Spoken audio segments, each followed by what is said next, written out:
Evet. Ne diyeyim? Çok güzel kayısılar bunlar sayın seyirciler. Evet. Görüyorsun ikisi topluyor. Haydi şurada.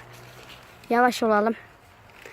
Bak bak bak nasıl yiyor nasıl yiyor. Ay attı. Ama çok acıdır size söyleyebilirim bunu. Nasıl atıyor tavırlara bak.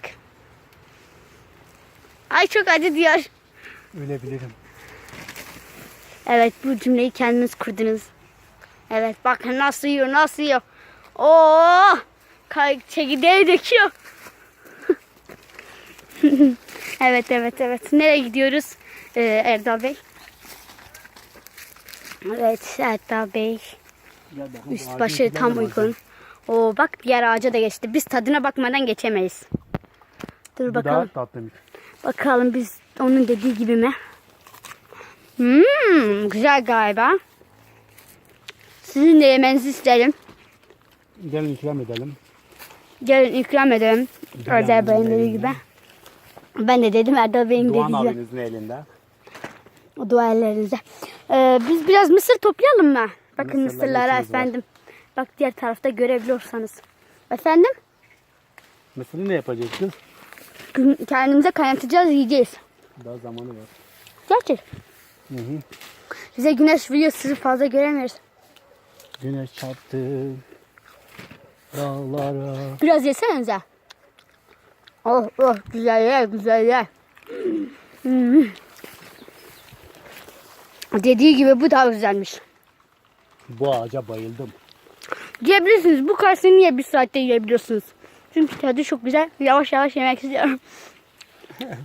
Kendi de gösterdiler. Boş ver. Ben de seni çekeyim. Bu ufacık kız gördüğünüz amcamın kızı. Çok şirindir, çok şakacıdır. Hareketler çok iyi. Afiyet olsun. Neşeli bir kızdır. Büyüyünce kesin herkese de evini yıkayacak da üstüne taş bırakmayacak. Yok öyle biri değilim.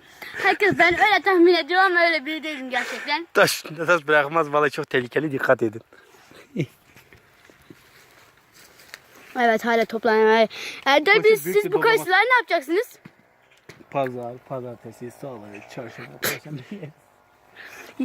Doğu West'e götürmeyecek misiniz ailenize? Evet. Yes. Bakalım nasıl toplamışlar. Of yarı toplamışlar fazla değil. Burada benim tabletim var. Size şimdi göstereceğim merak etmeyin. Bakalım içinden nasıl. Güzel. Ama hala çok az toplamış. O içine koyuyor hala. Dur size tabletimi göstereyim. Bu tabletim. İçinde tablet çıkacak korkmayın. Korkmayın içinde bir canavar çıkmayacak. Kim görürse Kiraz abla sen görürsen her neyse kim görürse artık. Yeşim sen görürsen. Bunu birilerine göster hadi bak tabletimi. Kandırmak mı istiyorsun milleti? Ne yapıyorsun? Yok kıskandırmak istiyorum milleti senin dediğin gibi. Biraz havama atayım. Evet toplamaya başlıyor hala. Kardeşim bir saattir topluyorsun. Dutlara bak dutlara. Nerede, göremiyorum. Orada. Hangi tür? Buradan biraz benim yaşıma gelirsen. Gördünüz mü dutları? Siz göremeyebilirsiniz. Ama size göstermeye çalışıyorum. şimdi Siz de biraz daha onları görebilirsiniz. Efendim? Biraz da onları yerim.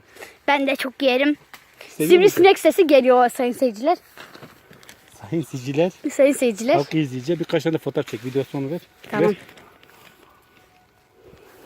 Böyle küçük kızın üstünde kapatıyoruz ki internetimiz şanslı olsun. Şanslı da olsun. İsminiz neydi hanımefendi? İsmimiz? Benim ismim Dilan Kılıç. Kimin kızıydınız? Abdullah Kılıç'ın, Emine Kılıç'ın kızıyım. Ha, buralarda ne işiniz var?